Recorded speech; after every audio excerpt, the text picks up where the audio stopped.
You is good. It's your boy Ty back here with another video. And in this video today, guys, we're going to be building an endgame squad. Not just the cheapest endgame squad, guys. We're going to be building a really cheap and solid endgame squad in NBA 2K22 MyTEAM. Now, before we dive any further into that, guys, if you are new to the channel, man, and have not yet, make sure you smash that subscribe button as we are on the road towards 110,000 subscribers. So, since this is a cheap squad, guys like Yao, guys like Taco, they're not going to be in the video because these guys are not cheap, man. These guys are the definition of expensive. So, those guys are not going to be on this squad. But basically, every other endgame player is eligible to make this squad. And we're going to start off at the point guard position with Lamela Ball. Now, again, do I recommend Lamela Ball as endgame over a guy like Luka on next gen? No, but I really do like Lamelo on both gens. And the crazy part about Lamelo is right now you can get the card for 30,000 MT. 30,000 MT, guys.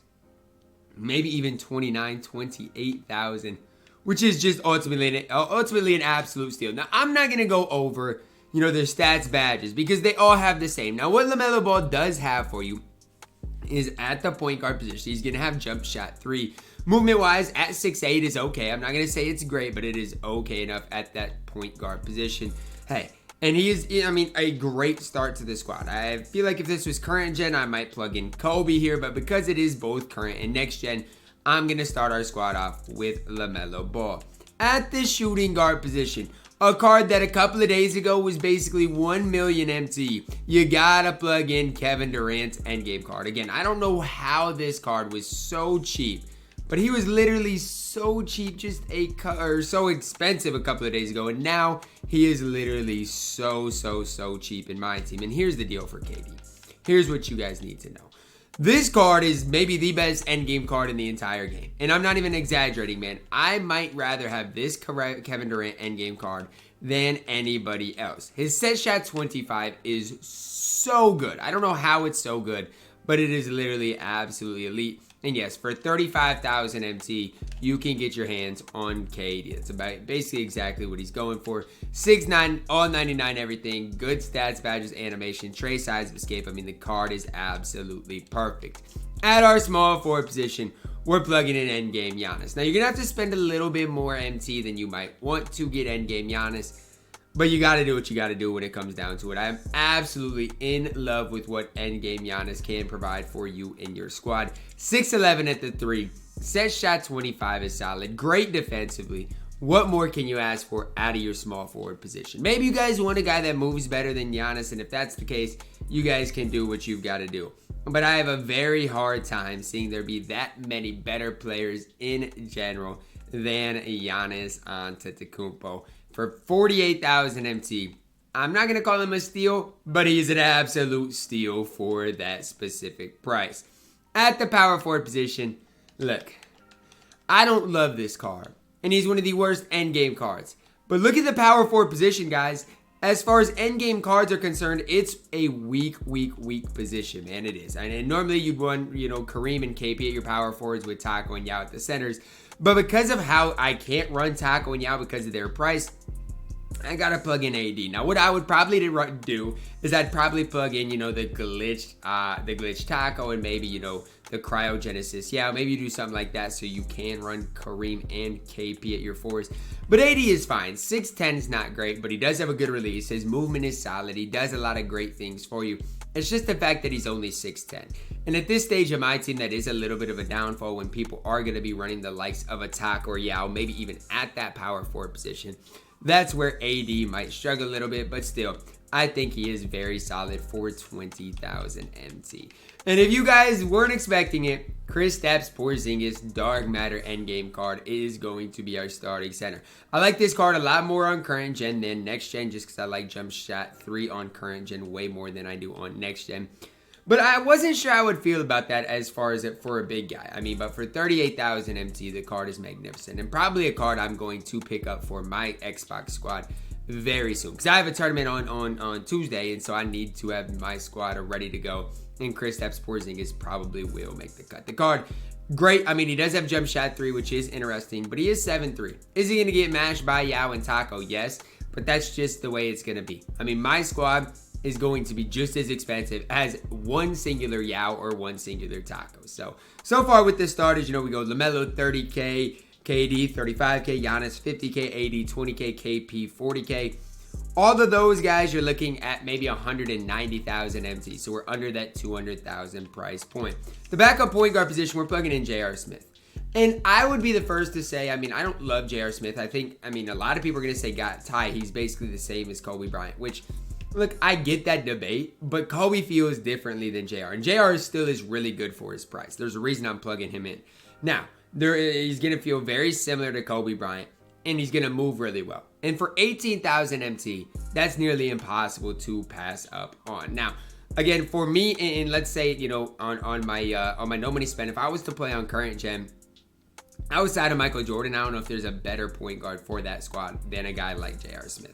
And I'm excited to be able to try these type of cards on my no money spent because they are really cheap. So J.R. Smith for 20,000 MT is absolutely impossible to pass up on. Next up, guys, we got another endgame card, okay? And we got to plug in the Raptors version of Tracy Mcgrady. A lot of people don't want to talk about this endgame T-Mac because, I mean, I don't know the reason, but I love this card. I mean, I really do. You can plug in Carmelo Anthony for cheaper if you want to, but for 35,000 MT, I mean, how do you pass up on this Tracy Mcgrady card? I bought him for 35,000 because for me, I mean, how do you pass up on T-Mac? I mean, if you look at my squad, you know, where does T-Mac fit? Okay, well, that might be a tough question, but I mean, perfectly in here to this shooting guard position. Just absolutely perfect. I mean, if you want to know who I was playing as shooting guard, I mean, it was the MJ and I ran Ben Simmons at point guard. But with me, and what I'd rather do is I'd rather get the Invincible point guard MJ, which I probably do.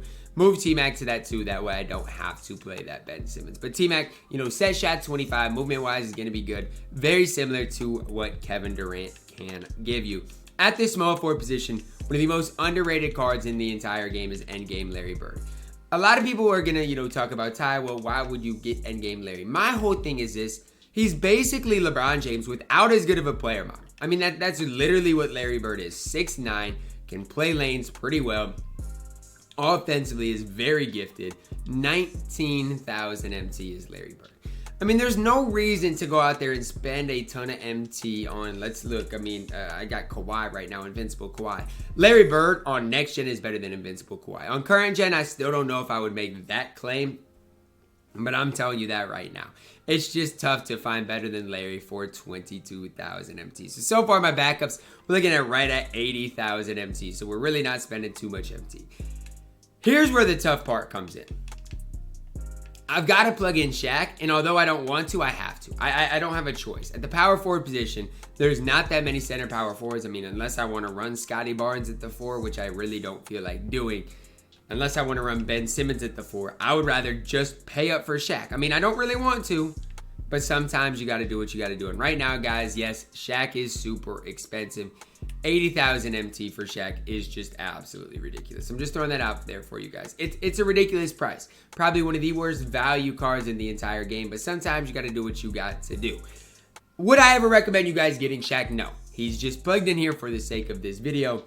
Still got set shot 25, a good player model, good player build. For me, what I would do is I would run KP and Kareem at my 4s, Taco and Yaos at your 5s, even if you have to technically downgrade two worse versions of those Tacos and Yaos for that price. But this is an all endgame squad, and so yes, Shaq for 80,000 MT ultimately does have to be included. And to round it up, we're plugging in Kareem Abdul-Jabbar at our center position. Yes, big Kareem here.